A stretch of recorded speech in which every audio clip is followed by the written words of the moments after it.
Hanuman movie తర్వాత Teja సజ్జాకు graph ఒక్కసారిగా పెరిగిపోయింది. ఆ ఒక్క సినిమాతోనే పాన్ ఇండియా స్టార్ అయ్యాడు. అయితే స్టార్డమ్ నిలబెట్టుకోవాలంటే తేజకి ఇంకో హిట్ ఖచ్చితంగా కావాలి. అందుకే వెంటనే సినిమా చేయకుండా కాస్త సమయం తీసుకొని డిఫరెంట్ కాన్సెప్ట్తో మరోసారి ప్రేక్షకుల ముందు వచ్చాడు. అదే మిరాయ్. కార్తిక్ ఘట్టంనేని దర్శకత్వం వహించిన ఈ చిత్రంపై తొలి నుంచే మంచి అంచనాలున్నాయి. అయితే ఇక ట్రైలర్ రిలీజ్ అయిన తర్వాత భారీగా పెరిగిపోయాయి. దాని తోడుగా ప్రమోషన్లు కూడా గట్టిగా చేయడంతో మిరాయ్పై హైప్ అనేది క్రియేట్ అయింది. భారీ అంచనాల మధ్య ఈరోజు సినిమా రిలీజ్ అయింది. అసలు కథ ఏమిటంటే, ఈ కథ అశోకుడి పాలన క్రీస్తుపూర్వం 232లో ప్రారంభమై ప్రస్తుత కాలంలో సాగుతుంది. ఈ కళింగ యుద్ధం తర్వాత సామ్రాట్ అశోకుడు పాశ్చాత్తాపానికి లోనై తనలో దాగి ఉన్న దివ్యశక్తిని 9 గ్రంథాల్లో ఇమిడింపజేస్తాడు. ఒక్కో గ్రంథంలో ఒక్కొక్క శక్తి ఉంటుంది. వాటికి తరతరాలుగా 9 మంది యోధులు రక్షకులుగా ఉంటారు. వాళ్ళే మహావీర్ లామా అనే క్యారెక్టర్లో మంచు మనోజ్ వాటిని దక్కించుకోవడానికి దివ్యశక్తులను పొంది ఈ ప్రపంచాన్ని శాసించాలని చూస్తాడు.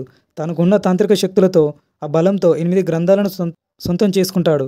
9వ గ్రంథం అంబిక రక్షణలో ఉంటుంది. అయితే మహావీర్ కుట్రక ముందే పసిగట్టిన అంబిక 9వ గ్రంథం రక్షణ కోసం తన కొడుకు వేద తేజ సజ్జాను తయారు చేస్తుంది.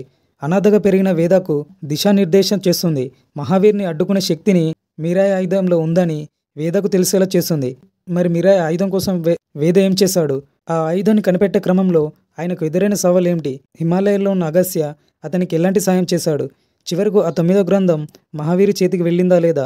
ఈ మహావీర్ నేపథ్యం ఏమిటో తెలియాలంటే థియేటర్స్లో ఈ సినిమా ఖచ్చితంగా చూడాల్సిందే. సినిమా ఎలా ఉంది అంటే, పురాణాలు ఇతిహాసాల్లోని కథలు తీసుకొని దానికి కాస్త ఫిక్షన్ జోడించి ఈ సినిమా చేయడం ఈ మధ్య టాలీవుడ్లోనూ ట్రెండింగ్గా మారింది.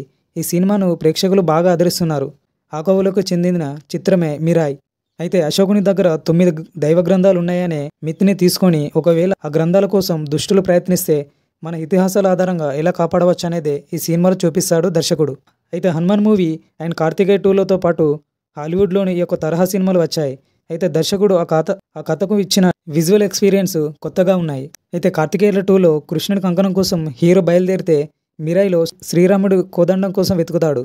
ఈ నేపథ్యంలో వచ్చే సన్నివేశాలు స్క్రీన్పై చూస్తుంటే గూస్ బంప్స్ అయితే గ్యారంటీ. ముఖ్యంగా ఇంటర్వ్యూల ముందు వచ్చే సంపాతి పక్షి అయితే ఎపిసోడ్ నెక్స్ట్ లెవెల్లో ఉంటుంది. అలాగే సెకండ్ హాఫ్లో కూడా సీన్లు అయితే ఎదిరిపోయాయి. వేద పాత్రలో తేజ సజ్జా యాక్షన్ సీన్లో అదిరికొట్టాడు. అండ్ ఎమోషనల్ సన్నివేశాల్లో బాగా నటించాడు.